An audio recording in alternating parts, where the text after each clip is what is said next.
Bonjour à tous, j'espère que vous allez bien. Très heureux de vous retrouver. Je suis de retour en Thaïlande, donc retour des vidéos YouTube. Petit point sur les plans du jour qu'on a élaboré ensemble dans le Morning Live. Tous les matins, on est connectés ensemble si vous êtes bien sûr dans le programme Livestream Trader. L'actualité, les cryptos, le forex, les actions, les indices bien sûr. On élabore tout ça ensemble. Le but, c'est de me regarder faire, poser vos questions, apprendre par mimétisme. Et puis l'après-midi, vous connaissez, c'est le trading. Ensemble, vous voyez mes prises de position, vous pouvez éventuellement les suivre ou pas, ça c'est à vous de décider. Mais voilà, le morning est très important puisque c'est important de faire des plans et de savoir quoi faire cet après-midi. Mes plans sur le DAX, que je ne traite pas beaucoup, mais j'ai quand même fait quelques plans pour ceux qui aiment le DAX, qui est toujours en tendance bien sûr très très haussière, une belle correction hier. L'Europe a un petit peu payé l'attitude de Donald Trump vis-à-vis du conflit Ukraine-Russie. Donc on a eu un beau dégagement. Ça reste quand même en tendance très très très haussière. Mais force est de constater que la petite divergence 4 heures qu'on avait vue il y a quelques jours a donné une petite consolidation. Maintenant, très honnêtement, je trouve pas qu'on remette en cause la tendance daily. Donc faire attention avec les shorts. On a un beau support oblique, la 4 heures, là, qui est à surveiller très très fort.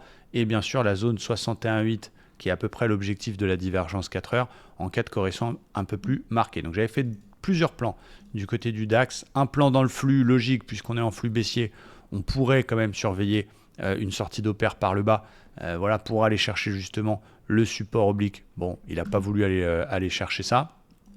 Qu'est-ce qu'on a d'autre? En cas de rebond, eh bien, on surveillera le plus bas précédent cassé. Si j'ai un beau signal là-dessus, eh bien, je peux surveiller une bulle, une div, quelque chose comme ça. Ça corrige, on sort de l'OPR, mais on n'a pas le temps de l'attraper forcément. Il vient chercher mon support oblique et j'ai un beau signal là-dessus vers 22 380. Pareil, je peux surveiller. Et en cas de baisse beaucoup plus marquée, la belle zone, c'est 21 900. C'est l'objectif de la div 4 heures. C'est une grosse zone de polarité. Donc voilà, là, je me retrouve un peu le bec dans l'eau sur le DAX parce que ça sort de l'OPR par le haut, mais on est en flux baissier. On est en tendance de fond haussière, mais ça a fortement corrigé. Donc voilà, c'est pas un indice là aujourd'hui, ce matin, qui est facile à attraper dans nos stratégies. Côté Standard & Poor's, alors sur tous les indices américains, on est dans la même situation, c'est-à-dire qu'on est sur un marché qui reste très solide, on lit partout que c'est la fin du monde, économiquement, les indices sont quasiment sur leurs ATH, avec en plus une Fed qui nous raconte qu'elle attend un peu de plus de précision pour éventuellement faire des baisses de taux. On a 80% des actions américaines qui ont donné des résultats excellents, donc voilà, il faut faire attention de ne pas se mettre trop d'araignées dans la tête.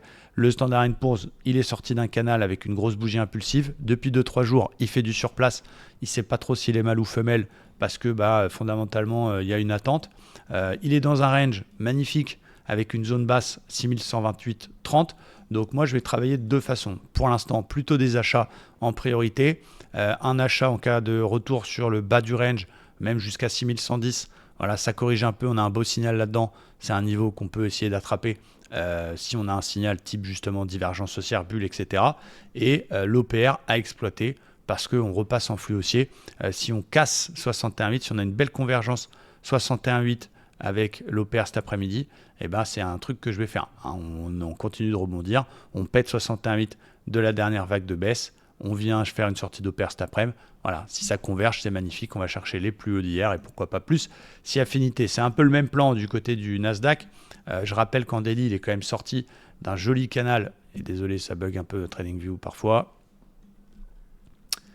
C'est les aléas du direct, les amis. On va faire une petite réactualisation. Voilà. Désolé. En daily, donc il est sorti de son canal daily, magnifique. On est déjà proche des ATH. On retrouve les 2-3 toupies d'un marché qui est en attente. J'ai des zones polarité qui sont magnifiques. Une très très belle zone 22 060 et une polarité plus majeure 21 900 qui correspond au pullback du canal. Et à plus court terme en intraday, je vois un joli canal baissier, un joli drapeau qui est à surveiller. Donc j'ai 4 plans du côté du Nasdaq. Plan 1, c'est il arrive à sortir de ce drapeau par le haut et donc il enchaîne un nouveau plus haut. Là, on continue d'exploiter l'OPR au-dessus des 22 300 pour aller chercher la TH. Un petit peu plus joueur, il vient nous chercher et casser 61,8 de la petite vague de baisse d'hier. Eh bien, on peut tenter un 61,8 tout 100% pour aller chercher l'autre drapeau, voire une sortie d'OPR si le flux est aussi à ce moment-là. Plan 3 et plan 4, c'est encore des achats, mais plutôt sur repli. Je viens rechercher le bas du drapeau et faire un petit coucou aux mèches qui sont là, les grosses mèches des bougies de la semaine dernière. J'ai un beau signal, j'ai une belle bulle haussière, M5, je la travaille. Et je peux faire ça jusqu'à ma zone 22 050, ma belle polarité que je vous ai montré tout à l'heure. Voilà, en cas de conso, j'essaierai d'acheter vers 22 050. Côté Dow Jones, un peu plus le bordel. On retrouve le gros triangle que je vous avais tracé la semaine dernière. Donc on a vraiment une grosse compression. On a eu une belle phase d'accélération et puis derrière, hop, grosse compression dans un triangle. Donc c'est intéressant avec en prime 2 zones, une support, une résistance, une zone d'achat claire 44 400, une polarité au-dessus de notre tête. Donc ce que je vais faire, eh bien, je vais essayer de travailler un achat au plus proche du bas du triangle et vers 44 400. Ça veut dire cet après-midi, il corrige un peu pour une raison XY, il me fait un signal là-dedans, et ben je l'attraperai. Il explose, il pète le triangle par le haut, au-dessus des 870, bah là je continue à travailler des achats sur des sorties standards type pair. Je vais chercher les 230. Et quand même un plan vendeur pour équilibrer un peu les choses.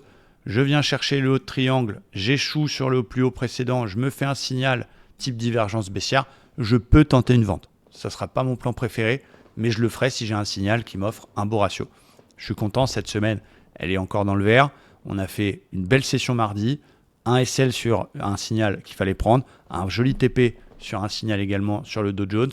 Voilà, le compteur est vert, pas de pression, pas de stress. Un beau TP, bien sûr, ça serait super. On va en tout cas appliquer notre méthode cet après-midi. C'est ça aussi l'intérêt de rejoindre le programme Livestream, c'est de vous former, de comprendre l'analyse technique, d'apprendre une méthodologie, une discipline et une routine de travail. Et bien sûr, des outils techniques, de savoir correctement analyser, prendre une décision, mais aussi d'être ensemble l'après-midi sur les graphiques. Ça change tout, plutôt que d'être tout seul sur vos écrans. Et puis voilà, encore une fois, on ne gagne pas tous nos trades, c'est impossible, mais on gagne sur le long terme, on est rentable. Et donc ça, c'est génial pour vous de vous offrir cette opportunité-là de nous suivre l'après-midi. Donc je vous dis à très bientôt et merci à tous.